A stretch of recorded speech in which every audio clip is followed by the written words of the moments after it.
नमस्कार दोस्तों, आप सभी का हमारे यूट्यूब चैनल में हार्दिक स्वागत है।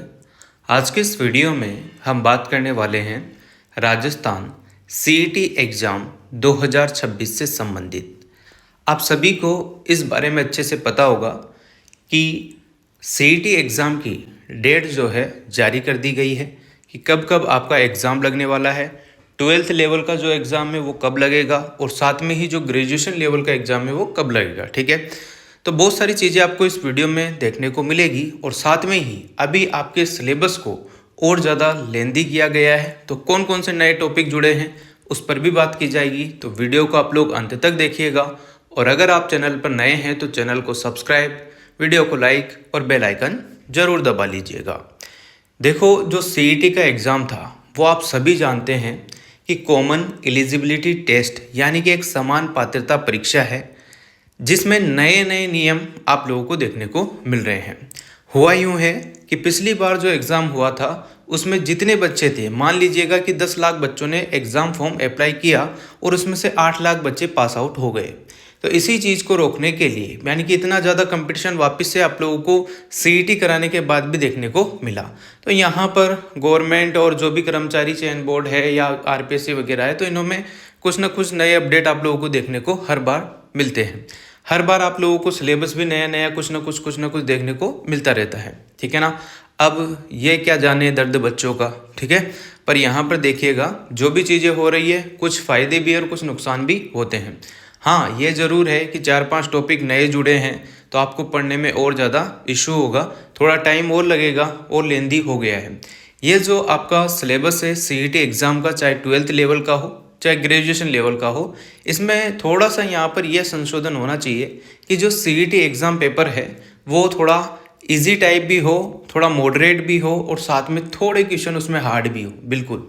और यहाँ पर जो है सिलेबस जो है सीईटी ग्रेजुएशन लेवल का और 12th लेवल का जो है अलग अलग होना चाहिए। अलग अलग का मतलब ये है कि 12th लेवल का जो एग्ज़ाम है उसमें सिलेबस में थोड़ी कटौती होना चाहिए, क्योंकि जो बच्चे 12वीं पास कर आए हैं, एकदम से स्कूल के माहौल से निकल कर आ रहे हैं, वो इतना बड़ा सिलेबस देखकर घबरा जाते हैं। तो यहाँ पर कर्मचारी चयन बोर्ड को थोड़ा सा ध्यान देना चाहिए, क्योंकि पहले कर्मचारी चयन बोर्ड ऐसी बातें करता था कि हम सिलेबस, हम पेपर इस तरीके से बना रहे हैं कि शहरिया ग्रेसिया जो जनजाति के लोग हैं उन्हें भी इसका फ़ायदा हो सके, वो बच्चे भी अच्छे क्वेश्चन अटेम्प्ट कर सके।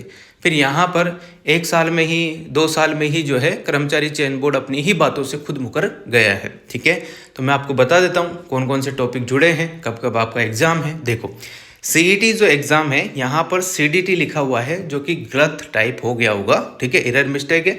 सीईटी जो है सिलेबस में बदलाव हुआ है। सोशल मीडिया की लत कैसे छुड़ाएं। अब जो टॉपिक आपके जुड़े हैं 4 टॉपिक, ये आपके लिए प्लस है। प्लस इसलिए है क्योंकि ये टॉपिक ऐसे हैं कि अगर आप मोबाइल चलाते हैं तो उसकी लत कैसे करना है उसके क्वेश्चन आपके आएंगे, तो आप कॉमन सेंस से कर दोगे। साथ में ही कोई नशा पानी करता है तो वो भी जो है सीपीआर है ना, और प्राथमिक सुरक्षा, यानी कि कभी किसी का एक्सीडेंट हो जाए तो कौन सी चीज़ आपको देनी है, कौन सा जो है उसको प्राथमिक उपचार देना है। तो ये 4-5 क्वेश्चन तो आप लोगों को ऐसे देखने को मिलेंगे जो आपके प्लस पॉइंट है। अगर आप इनको ईजी वे में करेंगे, सोच समझ के पढ़ के अच्छे से करेंगे, तो वो सभी के सही जाने वाले हैं। ठीक है ना, तो ये प्लस पॉइंट आप लोगों के लिए है। हाँ, सिलेबस बहुत लेंदी है। आरएस लेवल का पूरा सिलेबस इसमें दे दिया गया है कि अगर आप इसको पूरा पढ़ लेते हैं तो इसके निकलने के बाद आप कोई सा भी एग्ज़ाम देंगे तो वो इजी वे में आपका पास आउट हो सकता है। पर आप सभी समझते हैं कि इतना सिलेबस है ना एक बोझ की तरह दिखता है, तो इसको थोड़ा थोड़ा संशोधित करना बहुत ज़रूरी था। पर यहाँ पर ऐसा नहीं हुआ है और साथ में ही इस बार आप लोगों को हाई वोल्टेज एक और झटका लग सकता है। इस बार आपको 35%, 40% जो आरपीएससी के एग्ज़ाम होते थे फर्स्ट ग्रेड, सेकंड ग्रेड वगैरह में, उसी तरीके से आप लोगों को यहाँ पर समान पात्रता परीक्षा में भी ये प्रोसेस देखने को मिलेगा, 35 और 40% वाला।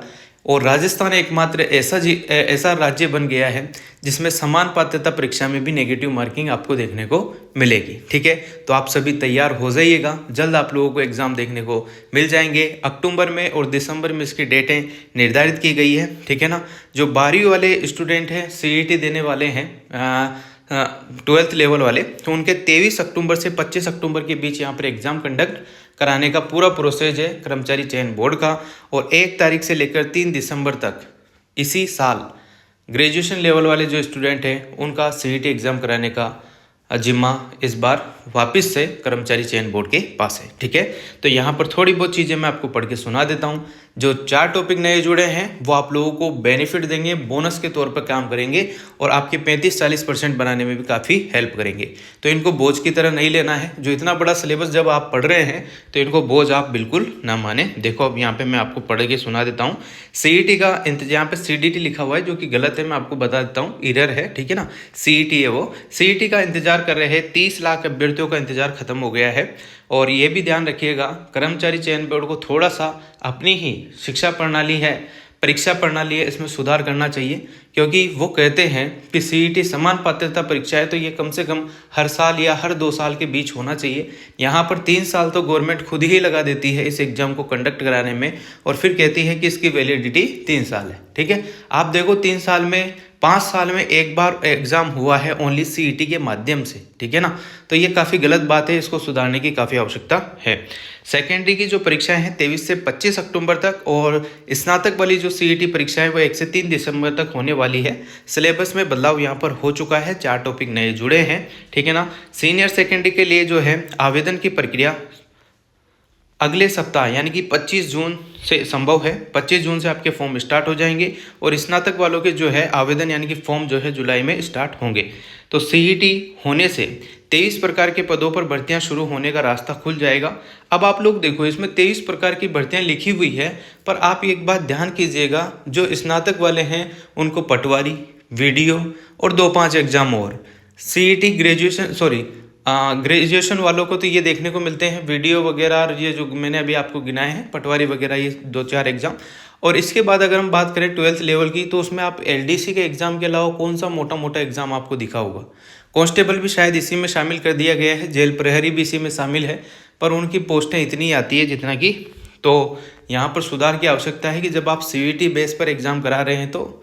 और ज़्यादातर एग्ज़ाम ये भी देखा जाता है कि जैसे एलडीसी के एग्ज़ाम है और भी एग्ज़ाम है, वनपाल वगैरह के एग्ज़ाम है, फॉरेस्टर वगैरह के, तो उन सभी में 2-2 पेपर यहाँ पर जो है कर्मचारी चयन बोर्ड कराता है।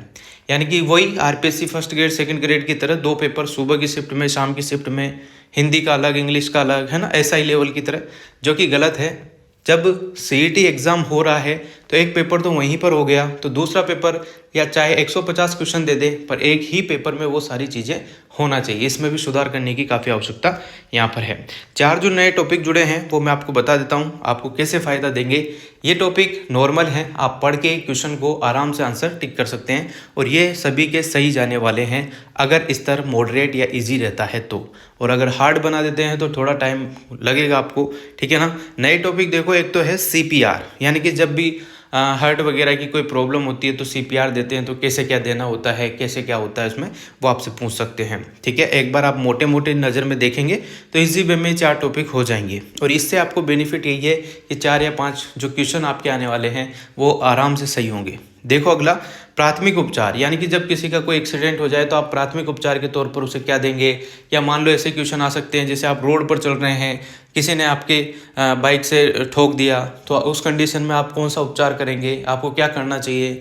मान लो कोई जा रहा है और किसी एक्सीडेंट हो गया तो आप उसे उठा कर ले जा रहे हैं तो कितने रुपये उसको आपको गवर्नमेंट की तरफ से मिलेंगे, ये सारी चीज़ें आ सकती है। ठीक है, ड्रग्स एब्यूज़, यानी कि ड्रग्स का उपयोग दिनों दिन जो बढ़ता जा रहा है ना, तो उस पर कैसे आप लगाम लगा सकते हैं, क्या क्या उपचार करेंगे, कौन कौन सी ड्रग्स के नाम हैं, कौन कौन सी चीज़ें हैं, ये सब पूछ सकता है। सोशल मीडिया एडिक्शन, यानी कि जो आप मोबाइल चलाते हैं तो इसमें मेटा से संबंधित क्वेश्चन पूछ सकता है ना। इंस्टाग्राम पर एक फॉलोअर के कितने रुपये मिलते हैं, क्या मिलता है, यूट्यूब पर कितना क्या मिलता है, व्यू का कितना मिलता है, ये चीज़ें नॉर्मल आपसे पूछी जा सकती है। ठीक है ना, सोशल मीडिया के कौन कौन से उपकरण हैं, उसमें 4 ऑप्शन दे दिया, इंस्टाग्राम, टेलीग्राम, फलाना, और एक ऑप्शन ऐसा दे देगा कि कंप्यूटर, तो कंप्यूटर टिक कर लो। कुछ ऐसे क्वेश्चन आपको देखने के मिलेंगे और ये प्लस पॉइंट है। ठीक है, पात्रता अब 3 साल की रहेगी, तो ये कोई बड़ी बात नहीं है। 3 साल में गवर्नमेंट एक ही एग्जाम कंडक्ट करा पाती है, ये सभी को पता है। ठीक है, परीक्षा में नेगेटिव मार्किंग इस बार देखने को आपको मिलेगी, जबकि समान पात्रता परीक्षा में कोई नेगेटिव मार्किंग किसी भी राज्य में नहीं होती है। बस राजस्थान एक राज्य है जिसमें यहाँ पर अब सीईटी में नेगेटिव मार्किंग देखने को मिलेगी। 40% जो मार्क्स है वो जनरल, ओबीसी, है ना। AWS वगैरह, MBS वगैरह, यहाँ पर जो भी कैटेगरी आती है उस हिसाब से 40% मार्क्स लाना आपको कंपलसरी है। बाकी जो SC ST या जो विधवा महिलाएं हैं या पूर्व सैनिक वगैरह है, उन सभी के कोटे के हिसाब से जो है 35% मार्क्स लाना कंपलसरी है। 5% की उनको छूट दी गई है। ठीक है भाई, ये चीज़ें थी। पूर्व में जो तिथियां थी तो आप सभी जानते हैं कि कभी भी ऐसे कोई बहुत कम एग्जाम होंगे जो टाइम पर हुए होंगे, कुछ ना कुछ मैटर बनाकर उसको आगे बढ़ाया गया है। तो 8 से 10 मई तक यहाँ पर जो पहले तिथि दे रखी थी वो 23 से 25 अक्टूबर सेकेंडरी लेवल की हो गई है, यानी कि सीनियर सेकेंडरी CET की। और जो ग्रेजुएशन स्नातक वाली है वो 20 से 22 फरवरी पहले थी और यहाँ पर 1 से 3 दिसंबर इसको कर दी गई है। पर यहाँ पर थोड़ा सा आलोक राज जी को ये भी सोचना चाहिए कि इसी उम्र में बहुत सारे बच्चों की शादी भी है। ठीक है ना, तो वो तो एक अलग मैटर है। ठीक है, चलो यहाँ पर देखो, फाइल्स में फंसी हुई है भविष्य की सिविल सेवाएं, तो ये फाइलों में फंसी हुई नहीं रहनी चाहिए, इसको सुधार करना चाहिए। क्योंकि आप CET वगैरह एक एग्जाम का लोड ऑलरेडी आपने दे रखा है, तो टाइम पर एग्जाम कंडक्ट कराने की काफ़ी ज़्यादा आवश्यकता है। तो इसको सुधारने की खुद ही सुधार सकते हैं कर्मचारी चयन बोर्ड वगैरह, RPC वगैरह। तो यहाँ पर देखिएगा, आलोक राज जी महोदय ये कह रहे हैं कि CET का सिलेबस हम बनाते हैं जबकि अन्य भर्तियों का सिलेबस विभाग बनाते हैं। एक बात देखो, जब CET का सिलेबस तुम बनाते हो, अन्य विभाग बनाते हैं, तो अन्य विभाग भी वही बना रहे हैं जो आप बना रहे हो। ठीक है, आपने तो एक RS लेवल का बहुत ज़्यादा लंबा सिलेबस CET एग्जाम में दे दिया है, जो कि काफ़ी कठिन है। इसमें सुधार की काफ़ी आवश्यकता है।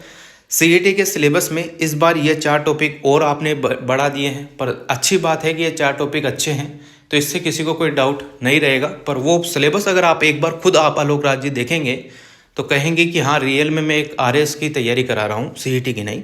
देखो, सिलेबस में शामिल होंगे, भर्ती में 30 लाख युवा इनको पढ़ेंगे तो इसका फ़ायदा भी मिलेगा। तो यहाँ पर ये देख सकते हैं, सारी चीज़ें हैं।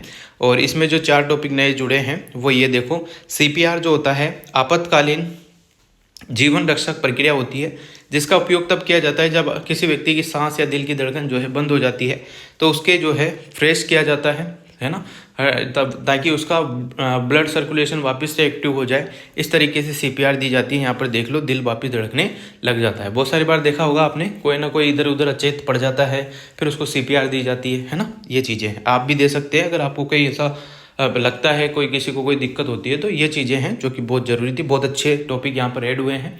ड्रग्स एब्यूज़, यानी कि ड्रग्स एब्यूज़ का अर्थ होता है मादक पदार्थ और जो नशीली दवाइयाँ हैं उनका सेवन से जो तनाव पैदा हो रहा है, दिक्कत आ रही है ना। अच्छी खासी जवानी बच्चे जो है फूंक रहे हैं किसमें, ड्रग्स में। तो इन चीज़ों को बचाने के लिए, इन चीज़ों को रोकने के लिए, बच्चों को बचाने के लिए ये टॉपिक इसमें ऐड किया गया है कि आप क्या करेंगे। प्राथमिक उपचार की बात की जाए तो वही मैं कह रहा हूँ कि कोई दुर्घटना हो जाती है तो आप फर्स्ट टाइम देखते ही कौन सी रिएक्शन करेंगे, उसके साथ कौन सा क्या चीज़ करेंगे, कौन सा उपचार उसको देंगे, ये चीज़ें आपसे पूछी जा सकती है। ये भी पूछा जा सकता है कि आपके घर पर प्राथमिक उपचार के बॉक्स में कौन कौन सी चीज़ें कंपलसरी है, तो आपको ध्यान रखना है। सोशल मीडिया एडिक्शन, आजकल आप लोग देख रहे होंगे, बूढ़े से लेकर जवान तक, जवान से लेकर बच्चे तक, महिला से लेकर पुरुष तक, पुरुष से लेकर हर किसी तक यहाँ पर सोशल मीडिया एडिक्शन देखने को मिलेगा। आप घर में भी अगर 4 लोग बैठे हुए हैं तो चारों मोबाइल में ले गए हुए रहते हैं। ठीक है, तो इस एडिक्शन की जो लत है उसको कैसे अलग किया जा सकता है, क्या क्या उसके उपयोग करने में असमर्थ हो सकता है, बहुत सारी ऐसी चीज़ें हैं। तो इससे भी क्वेश्चन आपके बन सकता है। और यहाँ पर कहा गया है कि अगर मीडिया पर कोई भी भ्रामक प्रचार किया जा रहा है CET से संबंधित तो वो गलत है। आप लोग ओनली कर्मचारी चयन बोर्ड की जो साइट है उसी पर जाइए और उसी पर नोटिफिकेशन देखकर ही विश्वास कीजिएगा। तो फॉर्म जल्दी स्टार्ट हो जाएंगे। पहले 12th लेवल वालों के होंगे जून महीने में ही, और फिर जुलाई महीने में जो है आप लोगों को जो CET ग्रेजुएशन लेवल के फॉर्म है वो देखने को मिल जाएंगे। तो जिनके भी एग्ज़ाम है वो अपनी तैयारी कीजिएगा, और जो पहले से ही तैयारियां करते हुए आ रहे हैं किसी न किसी एग्ज़ाम की, तो वो अपने कॉमन सेंस के हिसाब से भी इस एग्ज़ाम को दे सकते हैं। बाकी पढ़ तो आप रहे ही हैं। ठीक है, तो thank you so much. Video अगर आपको अच्छी लगी हो तो like, comment, share and subscribe.